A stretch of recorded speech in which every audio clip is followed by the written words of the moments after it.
Você sabe o que é e para que serve o indexador de um contrato? Sabe quando você pega um empréstimo ou assina um contrato de aluguel? Geralmente, ele vem com uma taxa de juros.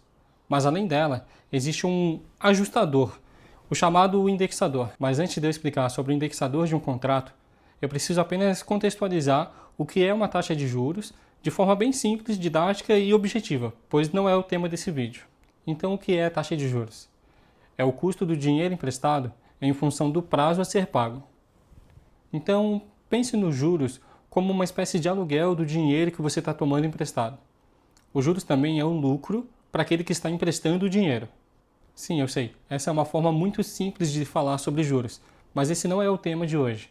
Então agora vamos falar sobre o que interessa, o indexador. Então o que é o indexador do contrato?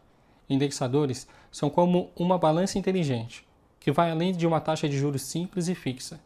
Ele ajusta o seu contrato de forma dinâmica, trazendo o seu contrato para o contexto atual do mercado. Na prática, ele garante que o valor que você paga ou recebe mantém o seu poder de compra, mesmo com a inflação ou outras mudanças econômicas. É como se ele dissesse, vamos manter esse contrato aqui justo, não importa o que aconteça com a economia lá fora. E quais são os indexadores mais comuns nos contratos aqui no Brasil? Nós temos o IPCA, que é o Índice Nacional de Preços ao Consumidor Amplo, que é muito usado em contratos de financiamento imobiliário, contratos de prestação de serviço e títulos públicos, entre outros. Temos o IGPM, Índice Geral de Preços do Mercado, calculado pela Fundação Getúlio Vargas. Ele é muito comum em contratos de aluguel, por exemplo. E tem a TR, taxa referencial, que é uma referência para a economia. Além disso, temos o INPC, a Selic, CDI, contratos em dólar e também o salário mínimo, que apesar de não ser muito comum, porque a legislação evita o uso desse tipo de indexador para não desvirtuar a sua função, também pode ser observado principalmente em contratos mais antigos.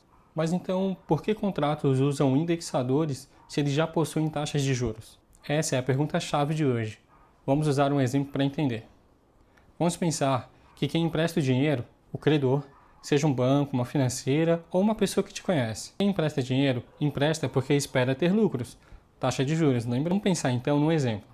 Se o credor hoje te empresta 100 mil reais para você comprar um terreno de 50 metros quadrados, ele pode lhe emprestar esse dinheiro hoje a uma taxa de juros que, no final do prazo do contrato, o dinheiro total recebido por ele, empréstimo mais taxa de juros, esse valor ele consiga comprar um terreno de 60 metros quadrados. Então o lucro desse empréstimo deveria ser capaz de comprar 10 metros quadrados a mais de terreno do que o dinheiro inicial que ele emprestou.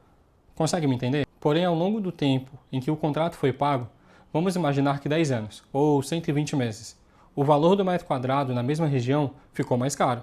E agora, com o valor total que ele recebeu, empréstimo mais juros, ele não consegue mais comprar 60 metros quadrados, mas apenas 53.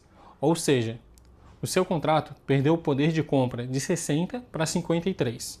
O que o indexador faz é, de tempos em tempos, seja anual, mensalmente ou o que tiver determinado no seu contrato, ele atualiza o contrato para que ao final deste ele possa manter o mesmo poder monetário que o estipulado inicialmente.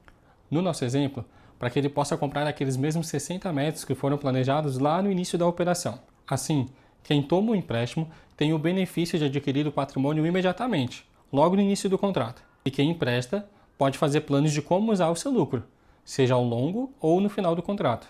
Tá, então em resumo, qual é a diferença de indexador e taxa de juros? A taxa de juros é o custo da operação em relação ao tempo. Lembra, quanto maior o tempo ou o prazo, maior é o custo. É a taxa de juros que dita o lucro da operação. O indexador é o que corrige, o que atualiza o custo desse dinheiro tomado, trazendo para valor presente. Ou ainda, ele equilibra. Lembra da balança? Ele equilibra o poder de compra deste custo do capital emprestado com o custo atual do mercado. Assim, o contrato inicial não perde seu poder de compra, ficando protegido da inflação.